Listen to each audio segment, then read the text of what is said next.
K C. വേണുഗോപാലിന് കേരളത്തിലെ കോൺഗ്രസിൻ്റെ നായകത്വം വഹിക്കാൻ കഴിയുമെങ്കിൽ പിന്നെ അതേ പദവിയുള്ള MP പദവിയുള്ള കെ. സുധാകരന് പറ്റില്ലേ?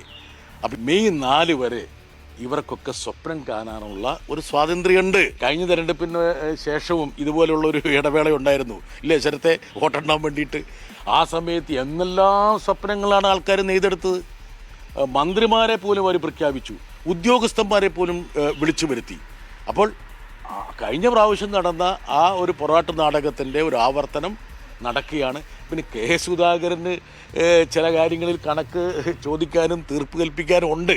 ഇനി വൈകാതെ അദ്ദേഹത്തിൻ്റെ അനുയായികൾ പറയും, എന്നാൽ കെ. സുധാകരൻ തന്നെ ആകട്ടെ, കെ.സി. വേണുഗോപാലിനാകാമെന്ന് പറഞ്ഞപ്പോൾ കെ.സി. വേണുഗോപാൽ എതിർത്തില്ലല്ലോ, എന്നാൽ കെ. സുധാകരനാകട്ടെ എന്ന് പറയില്ലേ? എന്തായാലും ഞാനൊരു കാര്യം പറഞ്ഞല്ലോ, ദേശീയ കോൺഗ്രസ്സിന് ഒരു ക്ഷീണം സംഭവിക്കാൻ വേണ്ടി കേരളത്തിലെ ജനങ്ങളോ ഞങ്ങളോ ഒരു തരത്തിലും ഞങ്ങൾ അനുവദിക്കുന്നില്ല. അദ്ദേഹം ഒരു നെടുന്തൂണായിട്ട് ഇനിയും കോൺഗ്രസിൻ്റെ ദേശീയ രാഷ്ട്രീയത്തിൽ തുടരണം. പ്രഥമ കുടുംബത്തിന് എല്ലാവിധ താങ്ങും തണലുമായി കെ.സി. വേണുഗോപാൽ ഡൽഹിയിൽ പ്രവർത്തിച്ചു കൊണ്ടേയിരിക്കും.